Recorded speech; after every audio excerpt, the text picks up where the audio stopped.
फैसला लिया है।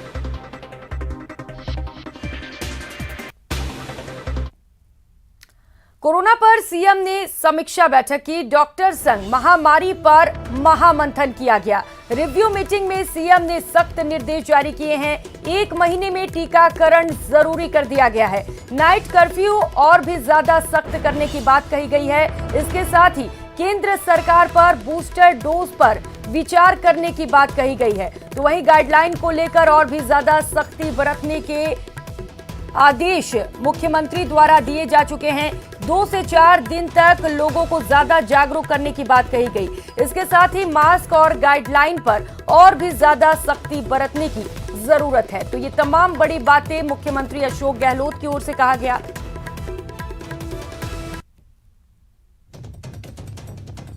तो आपको बता दें महामारी पर महामंथन में क्या कुछ बातें हुई। सीएम ने सभी को वैक्सीन अनिवार्य कर दिया है। वैक्सीनेशन से कोई मना नहीं कर सकता है, ये सख्त चेतावनी मुख्यमंत्री की ओर से। 1 महीने में सभी लोग वैक्सीन लगवा लें। मुख्यमंत्री ने ये बड़ी बातें कही हैं। फ्रंट वॉरियर्स को बूस्टर डोज लगानी होगी। तो अब जो भी फ्रंट वॉरियर्स हैं उनको बूस्टर डोज दी जाएगी और इसके साथ ही बूस्टर डोज के लिए केंद्र पर दबाव बनाने की भी बात कही गई है। तो अब भारत सरकार को आगे बढ़ना होगा। ये बातें मुख्यमंत्री अशोक गहलोत ने कही हैं। उनका कहना है कि जिस तरीके से कोरोना के आंकड़े बढ़ रहे हैं, सरकार को सतर्क होना होगा।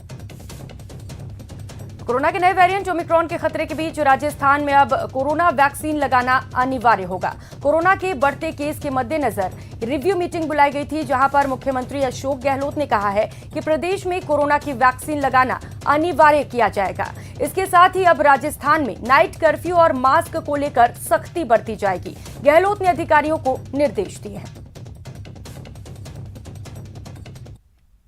हमने अगर मास्क लगाने का कानून पास किया असेंबली के अंदर, पेनल्टी लगाई है, इसी प्रकार का हम लोग 1 महीने का टाइम दे सकते हैं कि 1 महीने में 2 रोज लगा ले और अन्य से फिर हम उस पेनल्टी लगा सकते हैं। अनिवार्य करना ही पड़ेगा आपको, जब जा करके लोग आगे आएंगे, इसके महत्व को समझेंगे। नाइट कर्फ्यू ऑर्डर लगा हुआ राजस्थान के अंदर, वो भी हमने विड्रॉ नहीं किया है, पर उसमें ढील आ गई अपना आप ही समय के साथ साथ में। तो नाइट कर्फ्यू जो रात को 11 से 5 बजे तक है मेरे ख्याल से, उसको वापस हमें स्ट्रिक्टली फॉलो कराना पड़ेगा। नाइट कर्फ्यू हो गया। WHO की मैं समझता हूँ वार्निंग के बाद में अब भारत सरकार को भी इसमें विचार करना चाहिए। सबको लगाने नहीं, उनको जो 60+ है या बीमार है या जिसको जरूरत है उन्हीं को पहले, या जो फ्रंट लाइन पे जो काम करने वाले लोग हैं। और अब बात बाड़मेर की, जहां बीजेपी ने जन आक्रोश रैली निकाली। राज्य सरकार के खिलाफ आयोजित इस रैली में भारी संख्या में जिले भर से बीजेपी कार्यकर्ता शामिल हुए और राज्य सरकार के खिलाफ नारेबाजी की। बता दें कि जन आक्रोश रैली उपनेता प्रतिपक्ष राजेंद्र राठौड़ के नेतृत्व में हुई, जहां केंद्रीय मंत्री, कृषि राज्य मंत्री कैलाश चौधरी, संगठन प्रभारी और राज्यसभा सांसद राजेंद्र गहलोत समेत कई बीजेपी नेता शामिल हुए। तो तस्वीरें आपको दिखा रहे हैं जहां पर प्रदेश सरकार पर बीजेपी ने हल्ला बोला। भारी संख्या में बीजेपी कार्यकर्ता यहां पर मौजूद हुए। तो जन आक्रोश रैली के माध्यम से गहलोत सरकार पर जमकर बीजेपी नेताओं ने वार किया, हमला बोला। और ये तस्वीरें देखकर आप समझ सकते हैं, बड़ी संख्या में लोग उस रैली में उमड़ पड़े। सैकड़ों की संख्या में लोग वहां पर मौजूद रहे। इसके साथ ही कई बड़े मंत्री, बीजेपी के कई बड़ी नेता भी शामिल हुए।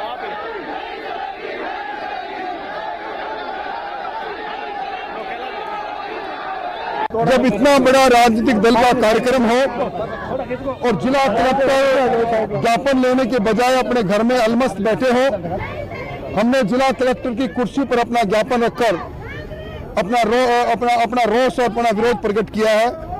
इससे ज्यादा शर्मनाक बात कोई हो नहीं सकती कि इतनी बड़ी संख्या के अंदर लोग हों और ज्ञापन लेने के लिए जिला कलेक्टर नदारद रहे। हम इसकी कड़ी निंदा करते हैं। हम मुख्यमंत्री से मांग करते हैं कि ऐसे असंवेदनशील बेपरवाह कलेक्टर के विरुद्ध में कार्रवाई करें, क्योंकि ये जनता की आवाज।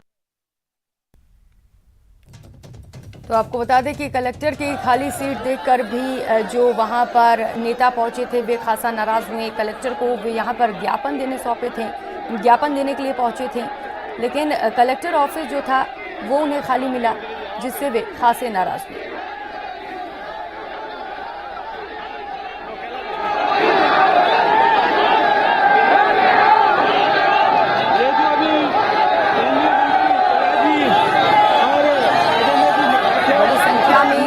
लोग कलेक्टर ऑफिस पहुंचे जहां पर सभी ज्ञापन देने गए थे, लेकिन जब वे वहां पर पहुंचे तो कलेक्टर वहां से नदारद मिले। ऑफिस खाली थी, जिसकी वजह से जो बीजेपी नेता थे वो खासे नाराज हुए। उनका कहना था कि कलेक्टर वहां पर मौजूद नहीं थे, जिसके बाद उन्होंने जो अपना ज्ञापन था उसको वहां पर रख दिया और वहां से निकल गए।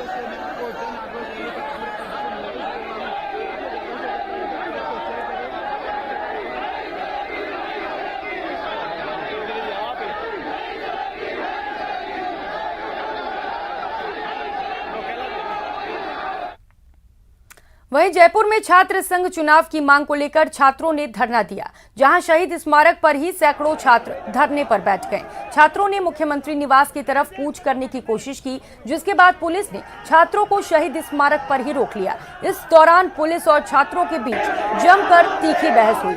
कुछ छात्रों को पुलिस ने हिरासत में भी ले लिया।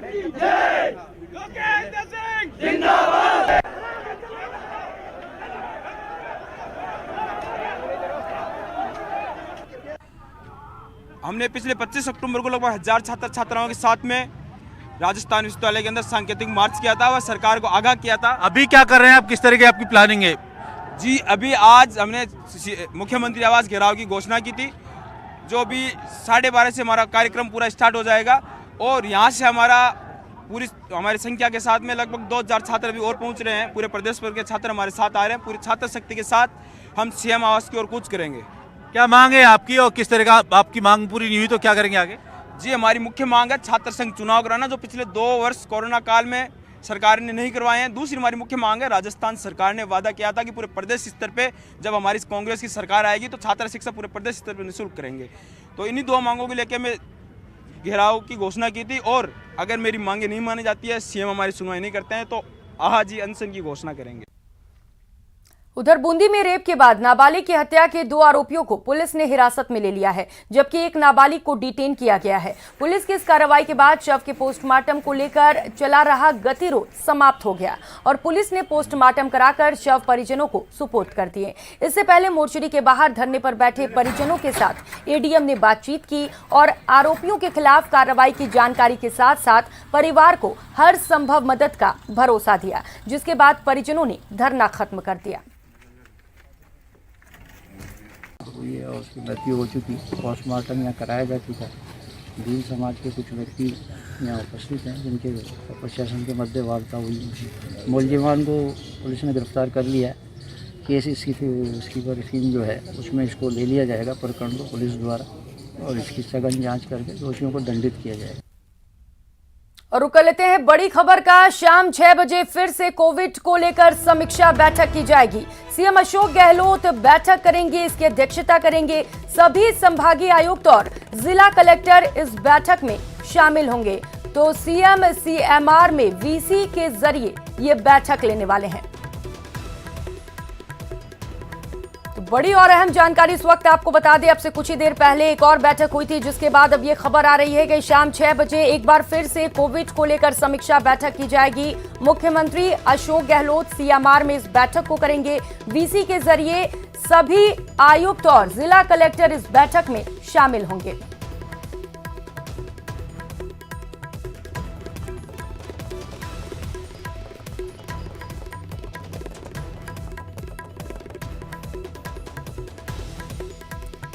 सहयोगी सचिन इस वक्त हमारे साथ जुड़ चुके हैं। सचिन, क्या कुछ जानकारी?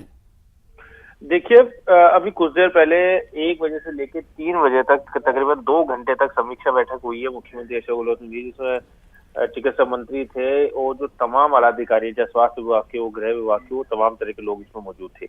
उसी बैठक में सीएम ने संकेत दे दिए थे कि जो वैक्सीनेशन का ग्राफ घटा है राजस्थान के अंदर कुछ समय से, कुछ महीनों से, अक्टूबर नवंबर में, उसको बढ़ाने की जरूरत है। उन्होंने साफ संकेत दे दी थी कि ये जिम्मेदारी जिला कलेक्टर्स की होगी और हम जल्द ही जिला कलेक्टर्स के साथ बैठक करेंगे। हालांकि मुख्यमंत्री ने कहा था कि हो सकता है बैठक आज रात को कर लें या कल सुबह कर लें, लेकिन बहुत जल्दी जो है इस बैठक का समय आ गया है। शाम 6 बजे सारे डिविजनल कमिश्नर यानी संभागीय आयुक्त इस बैठक में होंगे। इसके अलावा 33 जिलों के जिला कलेक्टर जो है वीसी के जरिए बैठक में जोड़ेंगे।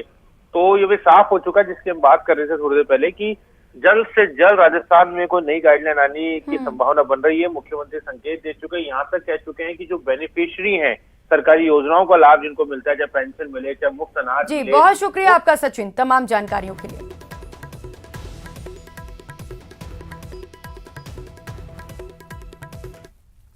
अगली खबर का रुख करेंगे। एक बार फिर कांग्रेस नेता राहुल गांधी ने इशारों में बीजेपी पर हमला किया और कहा कि हिंदुत्ववादी हमेशा नफरत और हिंसा फैलाते हैं। उन्होंने ट्वीट कर कहा कि हिंदुत्ववादी हमेशा नफरत और हिंसा फैलाते हैं। हिंदू, मुसलमान, सिख, ईसाई इसकी कीमत चुकाते हैं, लेकिन अब और नहीं।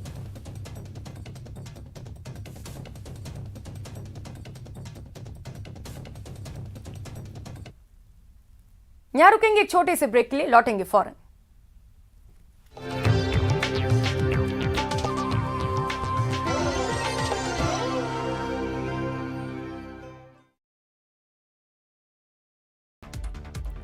जम्मू कश्मीर के अनंतनाग में सुरक्षा बलों और आतंकियों के बीच मुठभेड़ हो गई है, जिसमें एक आतंकी मारा गया। वहीं अभी भी सुरक्षा बलों और आतंकियों के बीच फायरिंग जारी है। देश भर में ओमिक्रॉन के बढ़ते आंकड़ों ने अब चिंता भी बढ़ानी शुरू कर दी है। देश में ओमिक्रॉन के अब तक 346 केस सामने आ चुके हैं। सबसे ज्यादा महाराष्ट्र में 88, दिल्ली में 57, तेलंगाना 38, तमिलनाडु में 34, केरल में 29 और हरियाणा में पहला मामला सामने आ चुका है। क्रिसमस और नए साल के जश्न को लेकर महाराष्ट्र में पिंपरी चिंचवाड़ के नगर आयुक्त ने एक नया आदेश जारी किया है। इस आदेश में कहा गया है कि कोई भी व्यक्ति कोविड पर राज्य सरकार के दिशा निर्देशों का उल्लंघन करते हुए पाया जाएगा तो उस पर आईपीसी की धारा 188 के तहत मामला दर्ज होगा। दिल्ली में ओमिक्रॉन के बढ़ते खतरे से निपटने के लिए दिल्ली के सीएम अरविंद केजरीवाल ने सभी विभागों के साथ बैठक कर तैयारियों की समीक्षा की है। इस दौरान उन्होंने कई अहम दिशा निर्देश भी दिए हैं। अमेरिका में लगातार बढ़ती हुई ओमिक्रॉन वेरिएंट की संक्रमण दर डेल्टा से भी ज्यादा प्रभावी दिख रही है। वैज्ञानिकों का अनुमान है कि ओमिक्रॉन हेल्थ केयर सिस्टम पर तेजी से हावी हो सकता है। इलाहाबाद हाईकोर्ट ने कोरोना के नए वेरिएंट ओमिक्रॉन के बढ़ते मामलों को देखते हुए गुरुवार को पीएम मोदी और चुनाव आयुक्त से यूपी चुनाव टालने और रैलियों पर पाबंदी लगाने का आग्रह किया। मुख्यमंत्री गहलोत कोविड-19 की समीक्षा बैठक करेंगे। सीएम दोपहर 1 बजे सीएमआर में बैठक करेंगे, जहां वो प्रदेश में कोविड-19 की मौजूदा स्थिति की समीक्षा करेंगे। उत्तराखंड कांग्रेस के संकट को खत्म करने और नाराज हरीश रावत को मनाने के लिए कांग्रेस नेतृत्व सक्रिय हो गया है। सूत्रों के मुताबिक आज राहुल गांधी के आवास पर हरीश रावत समेत बड़े नेताओं की बैठक बुलाई गई है, जिसमें बीच का रास्ता निकालने की कोशिश की जाएगी।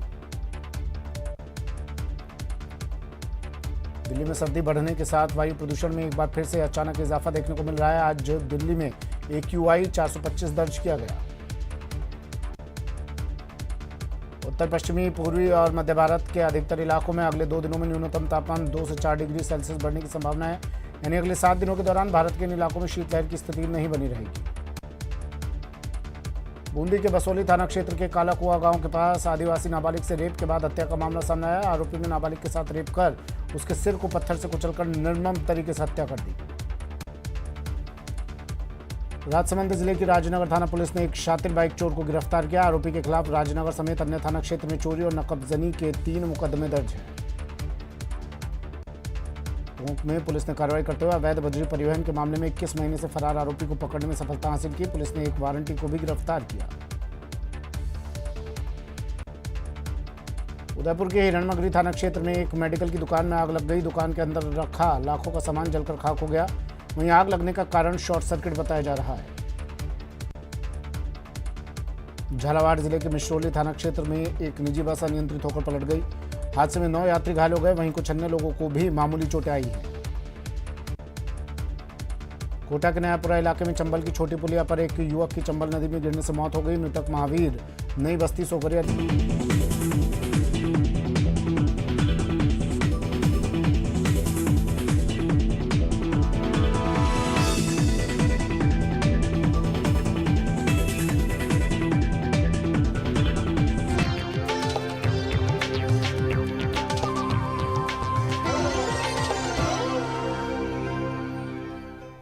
ब्रेक ब्रेक के बाद आप सभी का स्वागत है। कोटा में 2 फैक्ट्रियों में आग लगने के मामले पर सरकार भी एक्शन मोड पर आ गई है। यूडीएच मंत्री शांति धारीवाल ने कोटा कलेक्टर उज्जवल राठौड़ से पूरे मामले की जानकारी ली और रिपोर्ट मांगी है। शांति धारीवाल ने कोटा कलेक्टर उज्जवल राठौड़ को जनता की हर संभव मदद करने के लिए निर्देशित किए हैं। वहीं उन्होंने कोटा नगर निगम के अफसरों और फायर ब्रिगेड ब्रांच के अफसरों को आग बुझाने के इंतजाम करने और लापरवाही की जांच के निर्देश दिए हैं। धारीवाल के मुताबिक केमिकल फैक्ट्री में शॉर्ट सर्किट की वजह से आग लगी थी। भाई कोटा में जो इंद्रप्रस्थ औद्योगिक क्षेत्र है उसमें कई केमिकल्स की फैक्ट्रियां हैं। उनमें जो है जैसा जिस प्रकार से अभी तक की खबर आई है कि शॉर्ट सर्किट से जो है वो वहाँ पर आग लगी है। अब वो आग लगी करीब 6:45 बजे करीब, लेकिन प्रशासन जो है वक्त पर पहुँच गया। 10 मिनट में ही प्रशासन पहुँच गया और सारी फायर ब्रिगेड, नगर निगम की फायर ब्रिगेड और जितनी भी फायर ब्रिगेडें थी, चाहे डीसीएम की फायर ब्रिगेड मंगवा ली, सीएफसीएल की फायर ब्रिगेड मंगवा ली, मिलिट्री की फायर ब्रिगेड मंगवा ली और बड़ी मुश्किल से जाकर के कुछ अब काबू आया है। इस बुलेटिन में फिलहाल इतना ही। नमस्कार।